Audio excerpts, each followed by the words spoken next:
Okay, let's see if we can watch a little Jacques in the garden. I got him queued up. We're going to sow our seeds outside. If you think you can't do it because you live somewhere where it's cold or it gets snow, it's not true. You just can't do it year round. There's a great part of the year where you can definitely start all your seeds outside. And today I'm going to show you just how to do that. Before we talk about how to successfully start your seeds outside, let's compare and contrast some of the main reasons why I've actually abandoned indoor seed starting strictly As for he's outdoor talking, seed I'm starting. going to The use my first old one is actually clothespins space. and make Outside, I have much more space. markers. I could lay my trays on the ground if I wanted to. I could build little cheap leftover scrapwood tables, or just put it all over the garden wherever I please. Whereas indoors, if I bring in this tray of tomatoes and put it in the living room, I'm gonna get in trouble. I just don't have the space inside to allow me to start piling up seedlings wherever I can. So outside has really freed me up in how many plants I could actually start. The other thing I really like about starting seeds outside is that I could get messy. If I drop some soil, it doesn't matter. It's gonna blow away, it's gonna compost, all good. But if I am indoors, I have to be a little bit more careful about being messy. And also, you might have some like pests or fungus gnats and other kinds of issues. Outside, I have none of those worries. It's totally good.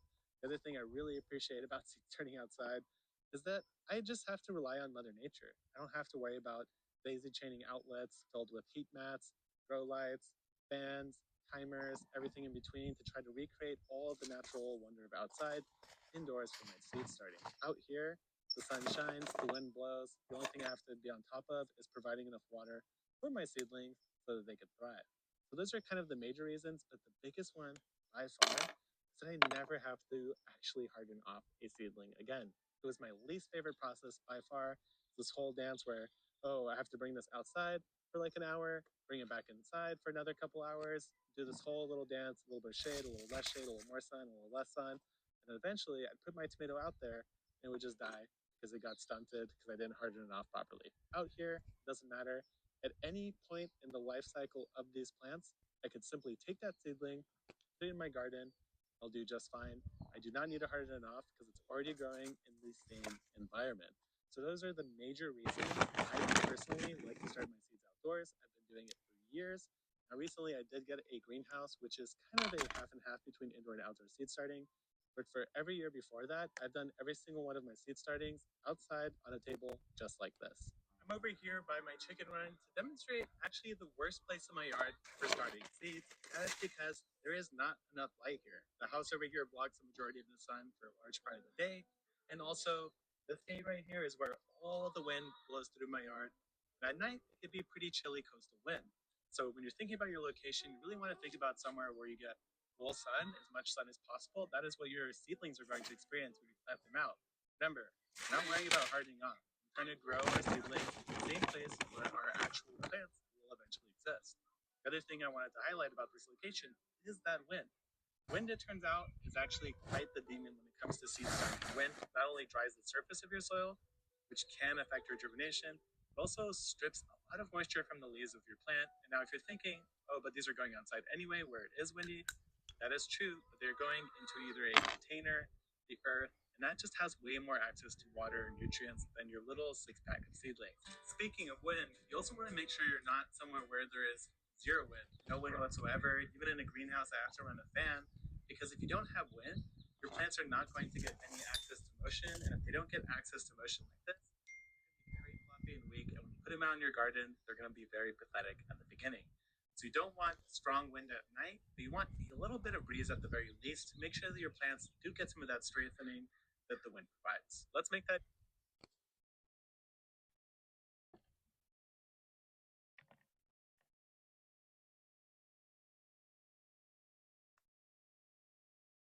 And this is what you get when you live in the middle of nowhere. Jacques freezes a lot.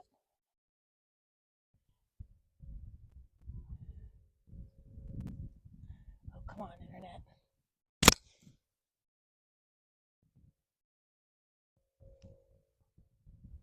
When you put them out in your garden, they're going to be very pathetic at the beginning.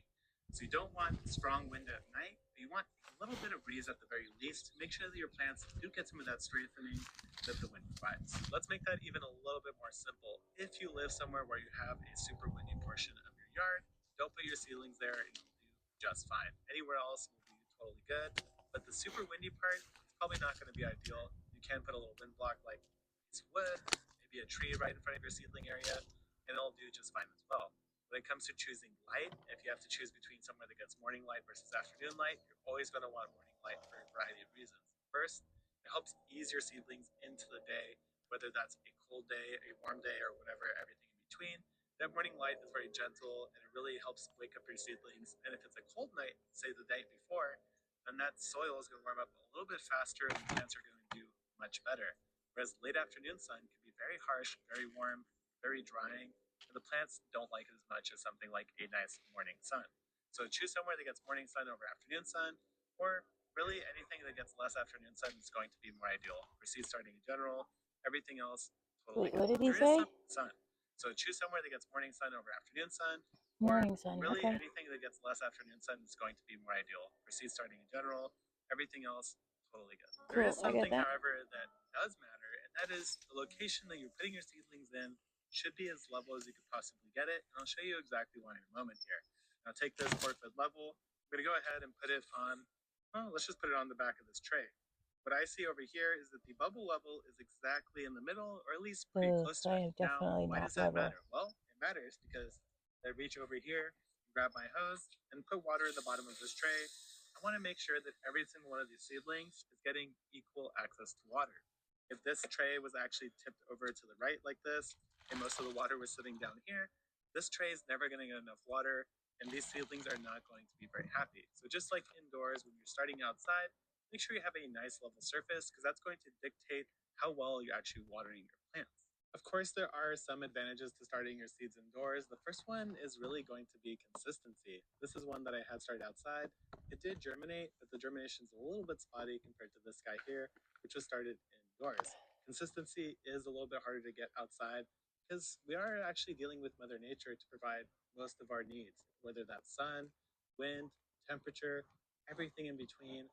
We're just going with whatever happens outside, whereas indoors, there's consistent lighting, consistent heat, consistent wind, everything like that is consistent. So you're going to get probably better germination and more repeatable, predictable, consistent results. But there are ways around it, and we're going to talk about that in the setup of our actual successful outdoor seed starting.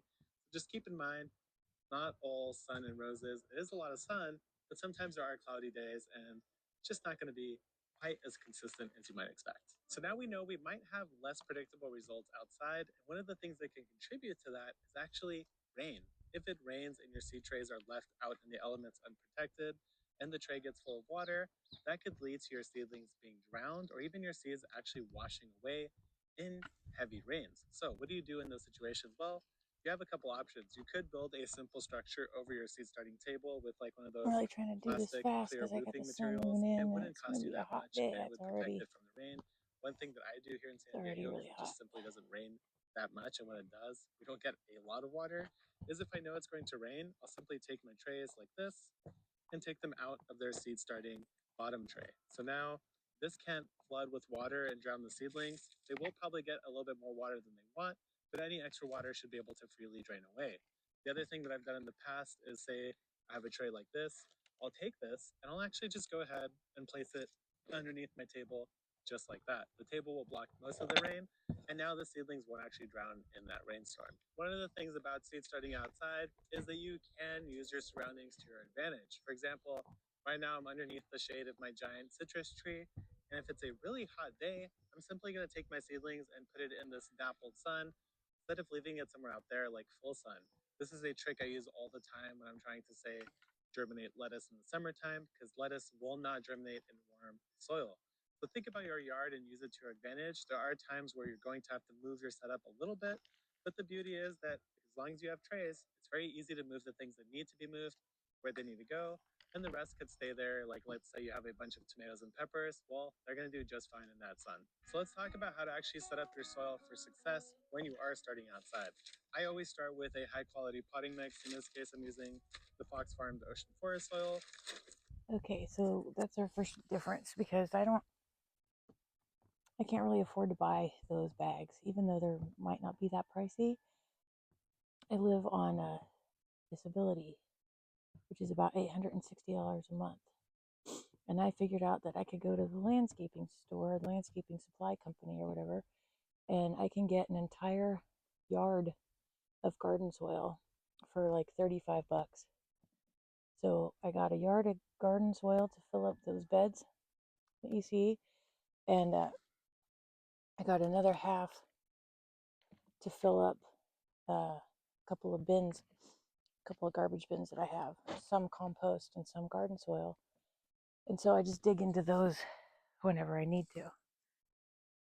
So if you don't want to shop at the box stores, or you can always use the landscaping companies, and they're happy to sell you actual buckets as well. You don't have to buy them by the yard or the half yard. You can buy, like at mine, you can buy a bucket for $4 or $6. So I think that's pretty comparable, and you're supporting a local company, a little family-owned company, compared to a Home Depot or a Lowe's or whatever. So, boy, it's already getting hot.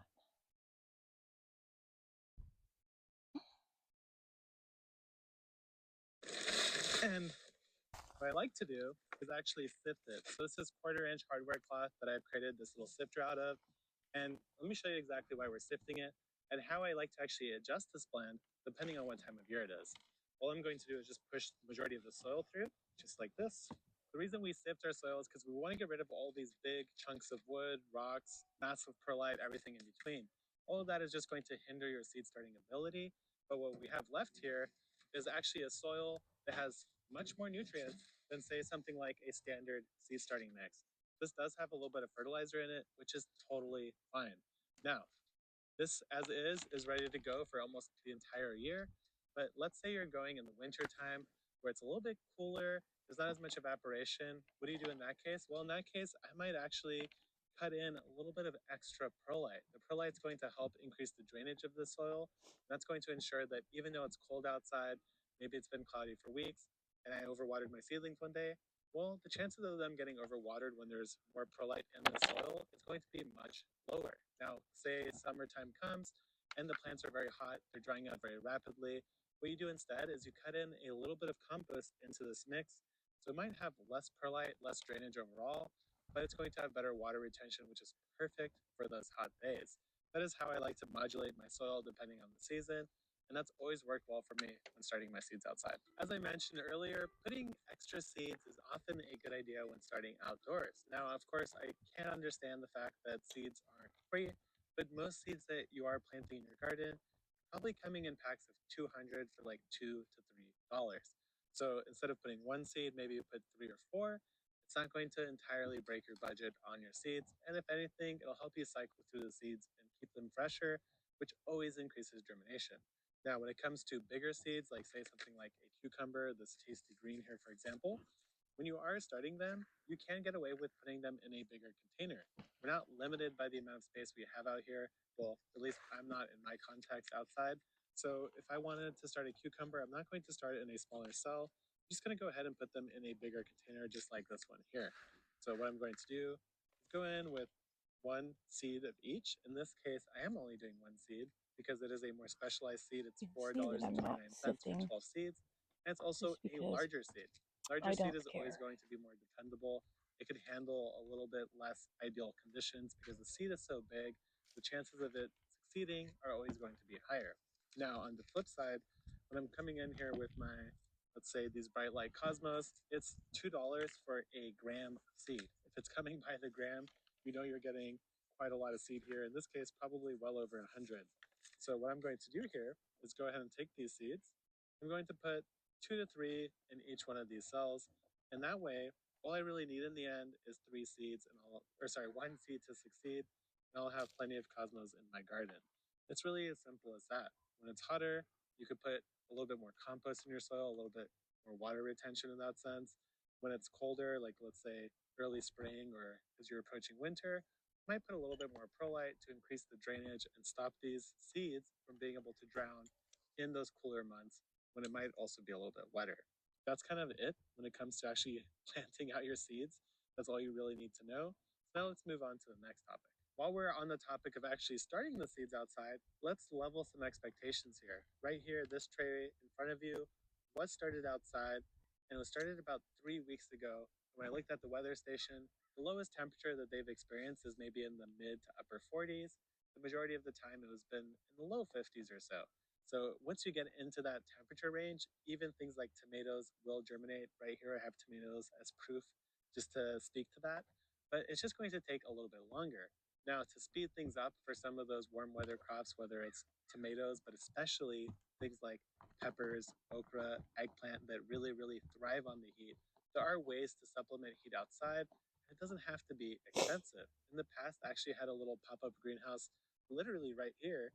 It cost me about 20 or 30 bucks from Aldi. But at that price range, it was only worth 20, 30 bucks, and it only lasted 1 year before all the plastic degraded and I had a microplastic situation in my garden. But I want to clear this table really quick and show you something that people have been doing for hundreds of years that isn't that difficult. Even a less experienced builder can put something like this together. I'm also bringing out these tomatoes, which were in the greenhouse, and we're going to talk about those in a moment. What you're seeing right here is a cold frame. This is an ancient technology people, like I Okay, said, that's have not now. Plexiglass relevant to us to right do is now. oriented to its phase. This will automatically open on its own, and it makes it fully automated. This whole build All right, itself. well, I'm running out of time because everything's going to start getting too hot out here. So this is just a combination of 444 worm castings and a tiny little bit of bone meal. So like that much bone meal, that much 4 by, or maybe that much 4 by 4 by 4, and the rest in worm casings. And I sprinkle it.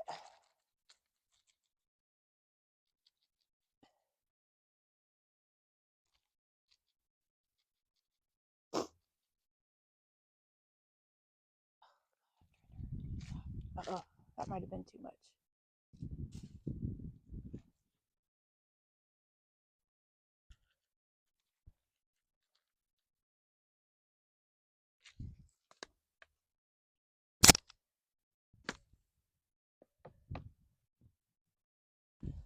Okay.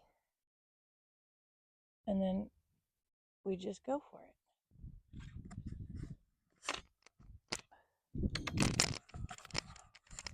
Thank you, Jacques. Oh, you know what? We could probably keep listening to you over here in the shade. I think it cost me about $60 to build, and this is going to last me much longer than that cheap plastic greenhouse that I had before. So a great solution to start off some of those heat-loving plants if you are so inclined and you want to add a little bit of extra heat. Now, let's go back to these tomatoes. These are the exact same tomatoes. They were all started at the exact same time. The only difference is this tray up here I left outside fully once I potted it up. And this tray I've been keeping.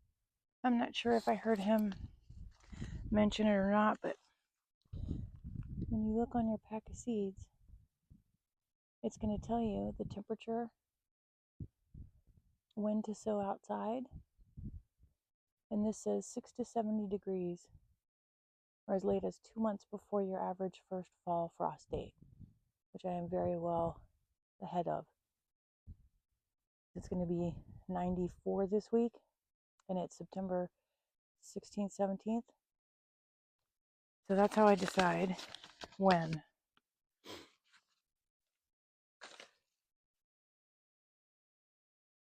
And these are super tiny. So what I made for super tiny ones, this is an old, well, you might know what it is.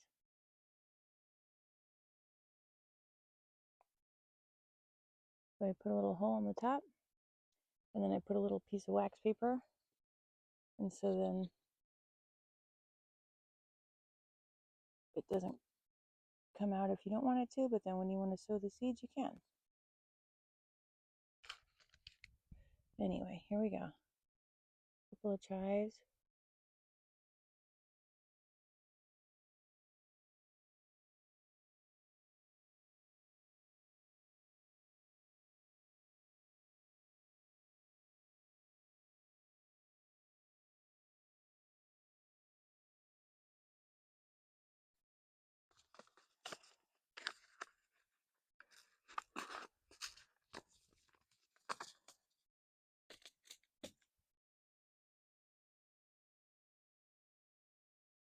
cauliflower.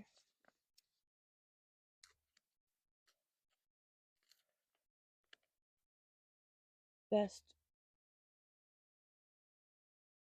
ideal soil temperature is 70 to 85 degrees with cooler 60-degree growing temperatures thereafter. So I'm actually right. I'm a little bit high, but I think we're going to make it work. These are just my regular cauliflowers.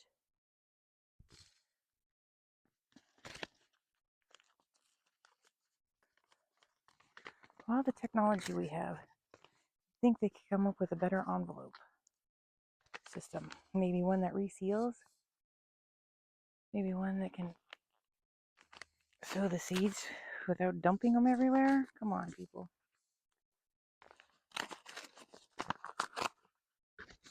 Oh no, my cauliflower came with more packaging. Are these super tiny or what? This is crazy. What do I get, like 3 seeds? I'm excited to grow cauliflower. I've never done it before, but oh my gosh, that's no joke.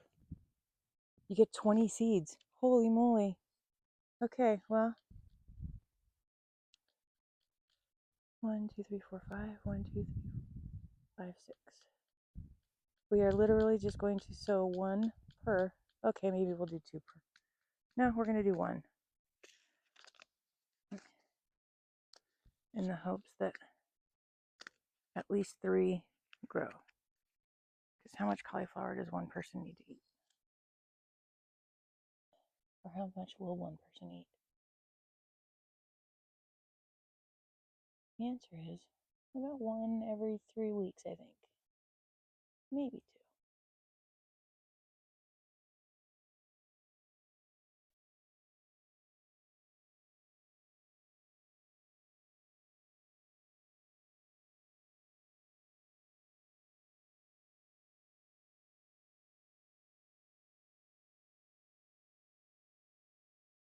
Oh, okay. Cauliflower done. I'm excited to try some cotton for the first time this year. I mean, the first time ever. Born and raised on the West Coast, I never had any clue how cotton grew. You know, like paper, you have to process trees. Oh my gosh, I've never seen a cotton seed before. This is crazy. But then I moved to the West Coast, to the East Coast for a minute.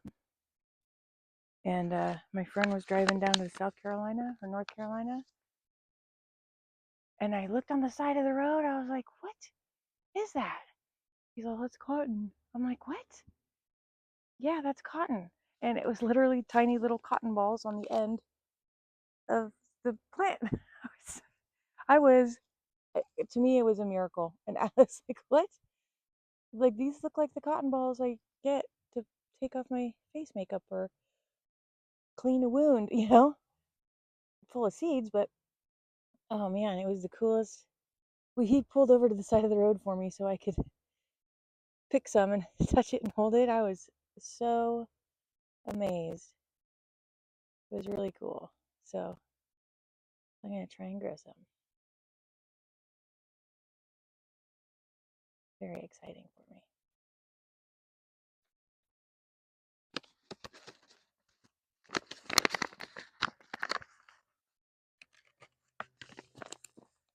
Okay. Did I just put the cotton in with the cauliflower? No, okay. Please tell me I didn't. Did I? You guys, did I just put the cotton in with the cauliflower? What the heck?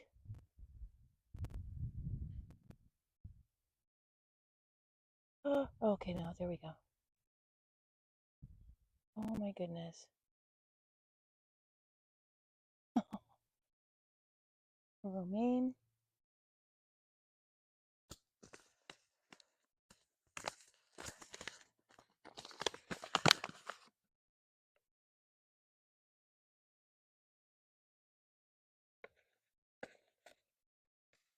Ooh.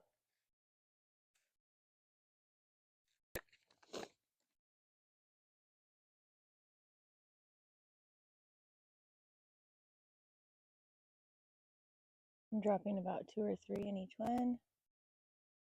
That one got too many, but that's going to have to be okay.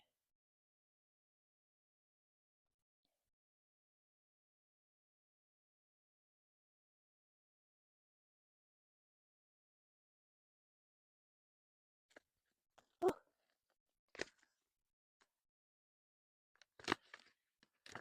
these packets really just, they don't do well to keep you from spilling. Okay, romaine, rosemary. Rosemary, the best temperatures between 65 and 75,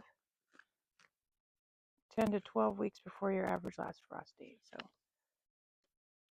I'm cool with that. Hello, bumblebee or yellow bee, whatever that is.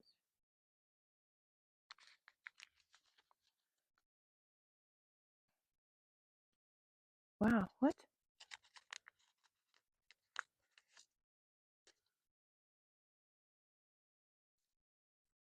Pretty stingy with the rosemary seeds. 1, 2, I'm doing 1 each because they're so stingy. 3, 4, 5, 6.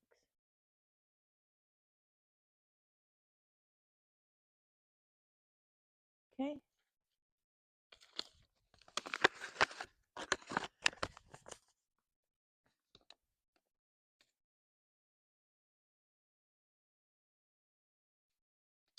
The red radish. I've never seen these before. And I'm not really interested in transplanting these, but my beds aren't ready. I want to fix the soil that's in the bed before I start direct sowing. So I'm going to try sow these first and then retransplant them and see how well they go. But I'm interested to try them.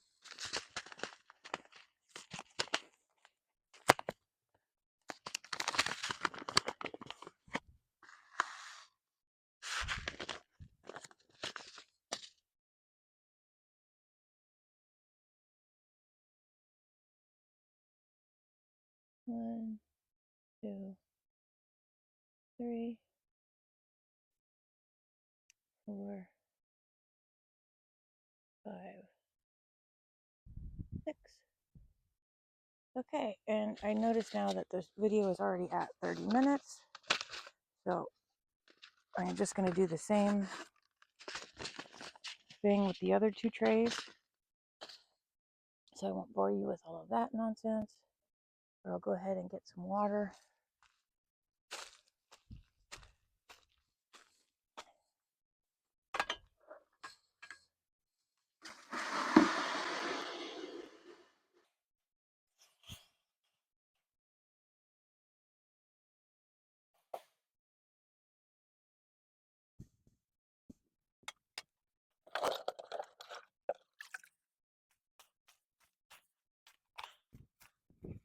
And shoot, I know this isn't flat. Now he got me all paranoid that it's not flat, but anyway, that's okay. I'm gonna go ahead and pick this whole thing up. Fill this whole thing with water.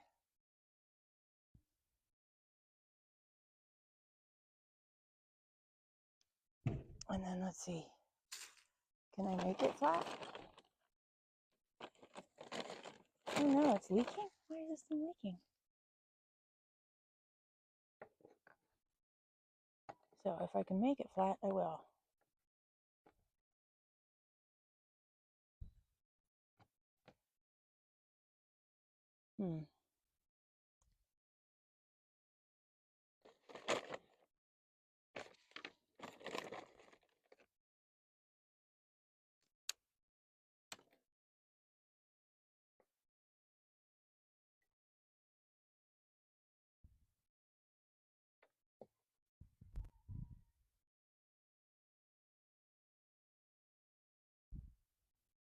Hmm.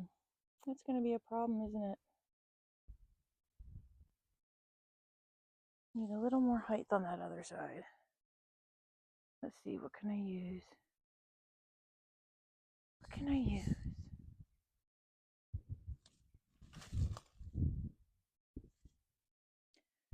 maybe a nice wood.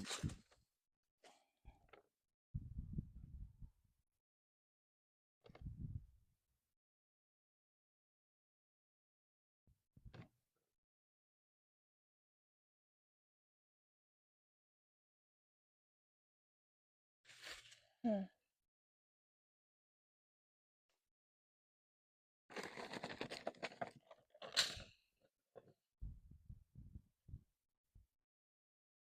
That looks pretty even. Wait.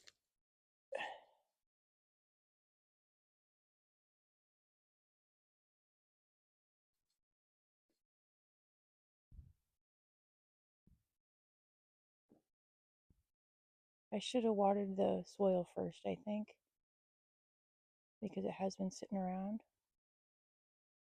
So I'll do the first droplets a little slow, and then once the soil starts soaking it up, get away from the seeds.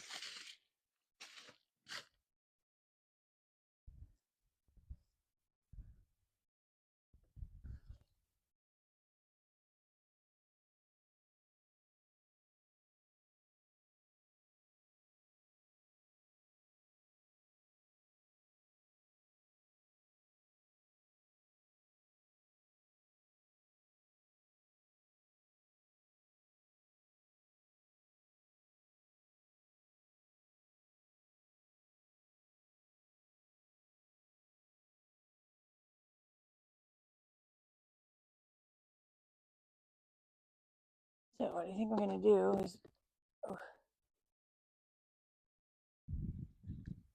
since there's no seeds in this one, it doesn't matter how even it is, and we're just going to get the soil nice and moist from the bottom up.